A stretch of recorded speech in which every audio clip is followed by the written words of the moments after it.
കർണാടകയിൽ 48 രാഷ്ട്രീയ നേതാക്കളാണ് ഹണി ട്രാപ്പിൽപ്പെട്ടത്. ഇത് പറയുന്ന അവിടുത്തെ മന്ത്രി KN രാജണ്ണ നിയമസഭയിലാണ്. അപ്പോൾ എന്താ മനസ്സിലാക്കുന്നത്? ഇത് വലിയ ചർച്ചയായി കോളിളക്കമായി എന്ന് പറയാം. ഇന്നലെ കർണാടക നിയമസഭയിൽ 48 നേതാക്കൾ മറ്റേ ഹണി ട്രാപ്പിൽ പെട്ടു എന്നാണ് പറയുന്നത്. ഇവരുടെയൊക്കെ CD-കൾ, പെൻഡ്രൈവുകൾ ഇതൊക്കെ പലരുടെയും കയ്യിൽ, ഇതുമായി ബന്ധപ്പെട്ടവരുടെയൊക്കെ കയ്യിലുണ്ട്. BJP നേതാക്കൾ തന്നെ കുറച്ച് പെൻഡ്രൈവുകളുമായിട്ടാണ് നിയമസഭയിൽ എത്തിയിരുന്നത് എന്നാണ് പറയുന്നത്. BJP നേതാക്കൾ ഈ കാര്യത്തിൽ വലിയ അന്വേഷണവും ആവശ്യപ്പെട്ടിട്ടുണ്ട്. ഈ KN രാജണ്ണ കഴിഞ്ഞ ആഴ്ച ഈ ഡൽഹിയിൽ പോയി ഖാർഗെ കണ്ടിരുന്നതായിട്ട് ആളുകൾ പറയുന്നുണ്ട്. എന്നിട്ട് ഈ KN രാജണ്ണ തന്നെ ഖാർഗെയോട് പറഞ്ഞത് രാജണ്ണയ്ക്കും മകനുമെതിരെ ഈ ഹണി ട്രാപ്പ് ശ്രമം നടന്നിരുന്നു എന്നാണ്. പക്ഷെ അത് വിജയിച്ചില്ല എന്നാണ് രാജണ്ണ അദ്ദേഹത്തിനെ ബോധിപ്പിക്കാൻ പോയത്. ഇപ്പം കർണാടക കോൺഗ്രസിൻ്റെ അകത്ത് ചേരിതിരിവുണ്ടല്ലോ. സിദ്ധരാമയ്യ, DK ശിവകുമാർ പോരുണ്ട്. DK ശിവകുമാറിനും മുഖ്യമന്ത്രിയാകണമെന്ന് ആഗ്രഹമുണ്ട്. DK ശിവകുമാർ ഉപമുഖ്യമന്ത്രിയാണ്, അതേസമയം അവിടുത്തെ KPCC പ്രസിഡന്റുമാണ്, കോൺഗ്രസിൻ്റെ പ്രസിഡന്റ്. 2 പദവികൾ കൈവശം വെച്ചിരിക്കുകയാണ്. ഒന്നും ഒഴിയാനും തയ്യാറല്ല. കാരണം ഏതെങ്കിലും ഒരു പിടി വേണമല്ലോ. മറ്റേതിൽ നിന്ന് പുറത്താക്കപ്പെട്ടാലും പിടി വേണമല്ലോ. സിദ്ധരാമയ്യ ആണെങ്കിൽ എല്ലാ ഞായറാഴ്ചയും ഓരോ മന്ത്രിമാരുടെ, അയാളുടെ കൂട്ടത്തിലുള്ള മന്ത്രിമാരുടെ ഓരോരുത്തരുടെ ഊഴം വെച്ച് ഓരോ വീടുകളിൽ വിരുന്ന് നടക്കുന്നുണ്ട്. ഇപ്പോൾ കൂടെ നിർത്താൻ വേണ്ടിയിട്ടുള്ള മന്ത്രിമാരുടെ വിരുന്നൊക്കെ നടക്കുന്നതായിട്ട് റിപ്പോർട്ട്.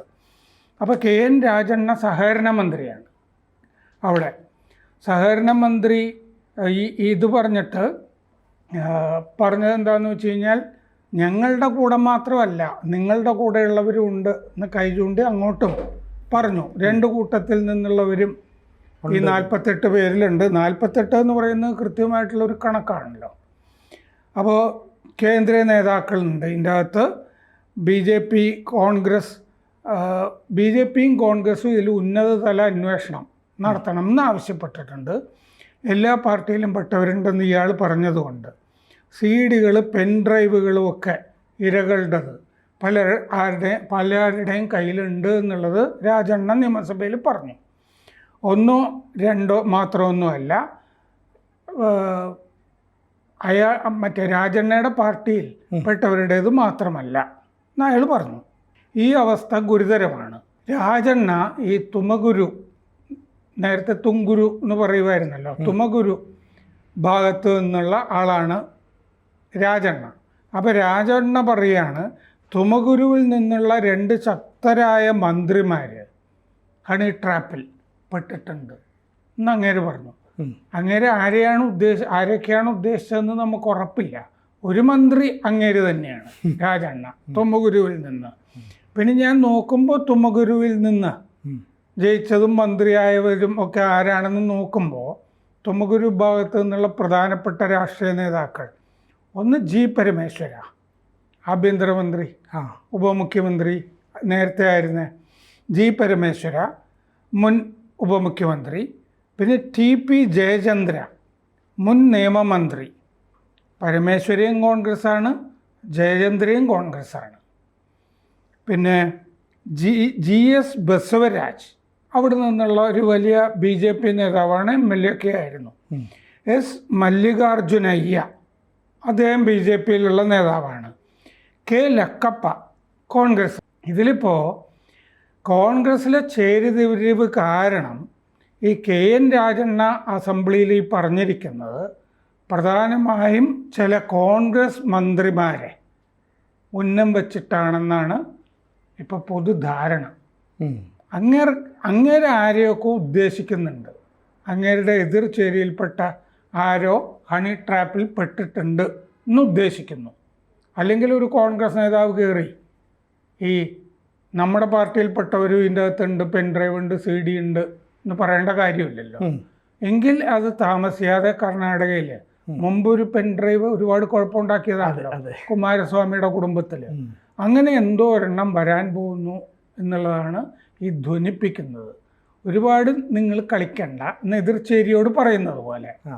നിങ്ങളുടെ ചില സംഗതിയൊക്കെ പെൻ ഡ്രൈവും ഒക്കെ CD ഒക്കെ എൻ്റെ കയ്യിലുണ്ട് എന്ന് രാജണ്ണ പറയുന്നത് പോലെയാണ് ആളുകൾക്ക് തോന്നിയിരിക്കുന്നത് ഇപ്പോൾ.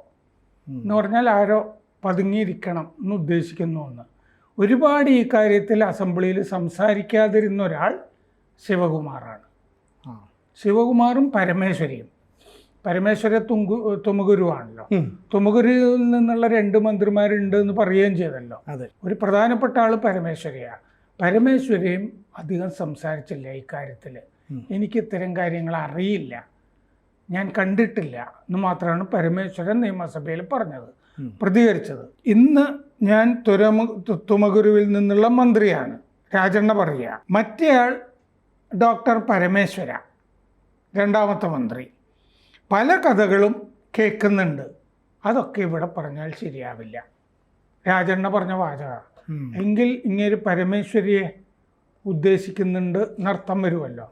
മുമ്പത്തെ വാചകത്തിൽ പറഞ്ഞിരുന്നത് 2 തുമകുരുവിൽ നിന്നുള്ള ശക്തരായ മന്ത്രിമാര് അല്ലേ? പിന്നെ പറയുന്നുണ്ട് അവിടെ നിന്നുള്ള 2 മന്ത്രിമാർ ഞാനും പരമേശ്വരിയാണ് എന്ന് പറയുന്നുണ്ട്. അപ്പോൾ പരമേശ്വരിയാണോ ഉദ്ദേശിക്കുന്നത് എന്നുള്ള സംശയം വന്നു.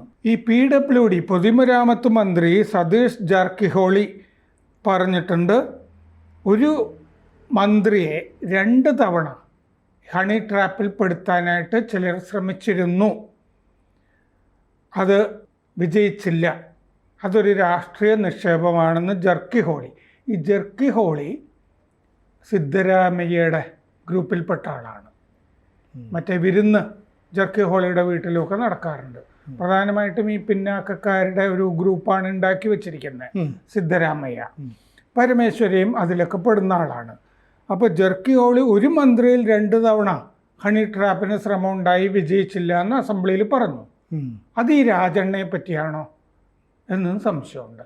രാജണ്ണയും മകനും, രാജണ്ണ പോയിട്ട് ഗാർഗയോട് പറഞ്ഞിരുന്നല്ലോ, എനിക്കും മകനും എതിരെ 2 തവണ ശ്രമം നടന്നതാണ്, വിജയിച്ചില്ല എന്ന് പറഞ്ഞിരുന്നല്ലോ.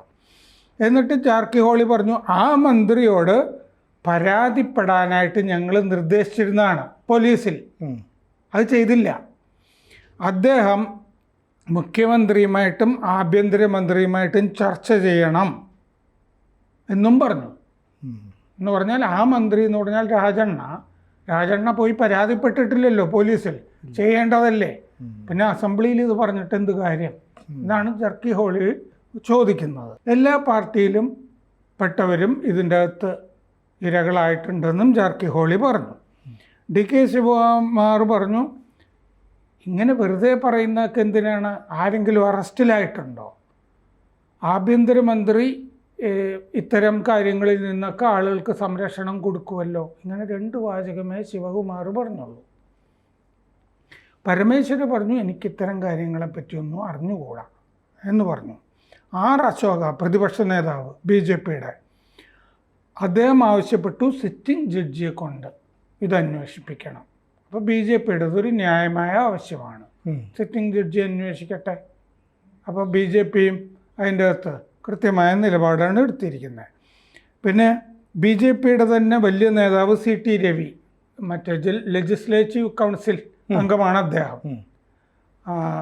അവിടെ 2 ഉണ്ടല്ലോ, നിയമസഭയും ലെജിസ്ലേറ്റീവ് കൗൺസിൽ അംഗമാണ് രവി പറഞ്ഞു ജർക്കിഹോളി പറഞ്ഞാൽ സത്യമായിരിക്കും, അത് ആരൊക്കെയാണെന്ന് അദ്ദേഹം വെളിപ്പെടുത്തണം, ആരെങ്കിലുമൊക്കെ പണം കൊടുത്തിട്ടുണ്ടോ ഇത് അടക്കാൻ വേണ്ടി എന്ന കാര്യവും വെളിപ്പെടുത്തണം എന്ന് പറഞ്ഞു.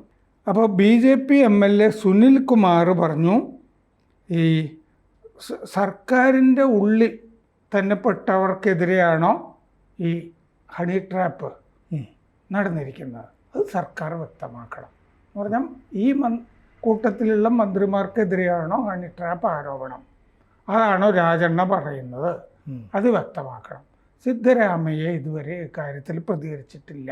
ഈ ഇരയായ മന്ത്രി, ഹണി ട്രാപ്പിന് ഇരയായ ഒരു മന്ത്രി സിദ്ധരാമയ്യ കണ്ടതായിട്ട് റിപ്പോർട്ടുകൾ വരുന്നുണ്ട്.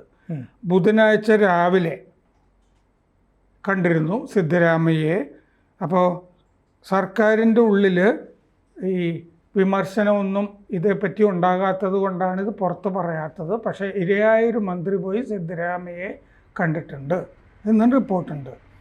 BJPയുടെ MLA ബസൻഗൗഡ പാട്ടിൽ യത്നാൽ പറഞ്ഞു, ഇത് ആരോ മുഖ്യമന്ത്രിയാകാൻ വേണ്ടി മറ്റുള്ളവരെ ഹണി ട്രാപ്പിൽ പെടുത്തിയതാണ് എന്ന് പറഞ്ഞു. അപ്പോൾ കോൺഗ്രസ് മന്ത്രിമാരാണ് ഇതിൽ പെട്ടിരിക്കുന്നതെന്നാണ് BJPയുടെ ഒരു പ്രധാനപ്പെട്ട നേതാവ് ബസൻഗൗഡ പാട്ടീൽ, BJPയുടെ MLA പറഞ്ഞിരിക്കുന്നത്. 2 ഫാക്ടറികൾ ഇതിനു വേണ്ടി പ്രവർത്തിക്കുന്നു എന്നും അങ്ങേര് പറഞ്ഞു. ഹണി ട്രാപ്പിൽ പെടുത്താൻ 2 ഫാക്ടറികൾ പ്രവർത്തിക്കുന്നു. ഒരാൾ മുഖ്യമന്ത്രിയാകാൻ വേണ്ടി മറ്റുള്ളവരെ ഹണി ട്രാപ്പിൽ പെടുത്തിയതാണ് എന്നും പറഞ്ഞിട്ടുണ്ട്. അപ്പോൾ കോൺഗ്രസ്സിലാണിത് എന്ന് വേണം കരുതാൻ. ഈ ആരോപണം രാജണ്ണ ഉന്നയിക്കുന്നത് അത് രാജണ്ണയുടെ എതിർചേരിയിൽ ആരോ ഒക്കെ ഇതിൽ പെട്ടിട്ടുണ്ട്, കോൺഗ്രസ്സുകാർ പെട്ടിട്ടുണ്ട് എന്ന് വേണം കരുതാൻ. അപ്പോൾ രാജണ്ണ ഈ 2 ഫാക്ടറിയുടെ കാര്യം ഈ ബസൻഗൗഡ പാട്ടീൽ പറഞ്ഞപ്പോൾ ഈ രാജണ്ണ പറഞ്ഞു, നിങ്ങളുടെ ഫാക്ടറി ഏതാണെന്ന് പറഞ്ഞാൽ ഞങ്ങളുടെ ഫാക്ടറി ഏതാണെന്ന് ഞാൻ പറയാം എന്ന് പറഞ്ഞു. 2 ഫാക്ടറിയിൽ നിന്ന് മറ്റേ ബസൻഗൗഡ പാട്ടീൽ ഉദ്ദേശിച്ച കോൺഗ്രസ്സിലെ 2 ഫാക്ടറി എന്നാണ്. പക്ഷെ ഒരു ഫാക്ടറി BJPയിൽ തന്നെയാണെന്ന് രാജണ്ണ തിരിച്ചടിക്കുകയാണ് ചെയ്തത്. 48 പേരുടെ പെൻ ഡ്രൈവ് ഉണ്ട് എന്നാണ് രാജണ്ണ പറയുന്നത്. എന്നെയും ടാർഗറ്റ് ചെയ്തിരുന്നു എന്നും അദ്ദേഹം പറഞ്ഞു. അപ്പോൾ ഈ പെൻ ഡ്രൈവുകൾ അങ്ങനെയാണെങ്കിൽ മുമ്പ് മറ്റേ കുമാരസ്വാമിയുടെ കുടുംബത്തിലെ പിള്ളേരുടെ കാര്യത്തിലൊക്കെ സംഭവിച്ച പോലെ അതൊരു അഡ്വക്കേറ്റ് അല്ലേ, അത് BJP MLA ആകാൻ ആഗ്രഹിച്ചിരുന്ന ഒരു അഭിഭാഷകനാണ് പുറത്തു കൊണ്ടുവന്നിരുന്നത് പെൻ ഡ്രൈവും കാര്യങ്ങളും ഒക്കെ. ഒരു ബസ്സിലിരുന്ന ആളുകൾക്ക് കിട്ടുകയാണ് ചെയ്തത്. കളഞ്ഞു കിട്ടിയതുപോലെ പെൻ ഡ്രൈവ്. അതുപോലെ ഇനിയിപ്പോൾ ഏതെങ്കിലും ബസ്സിലോ ട്രെയിനിലോ ഒക്കെ ആയിട്ട് ഇനി കർണാടകയിൽ നിന്ന് പെൻ ഡ്രൈവ് വരാം. കൂടുതൽ വാർത്തകളും വിശേഷങ്ങളും നിങ്ങളിലേക്ക് എത്താൻ ABC മലയാളം സബ്സ്ക്രൈബ് ചെയ്യുക, ബെൽ ബട്ടണും അമർത്തുക.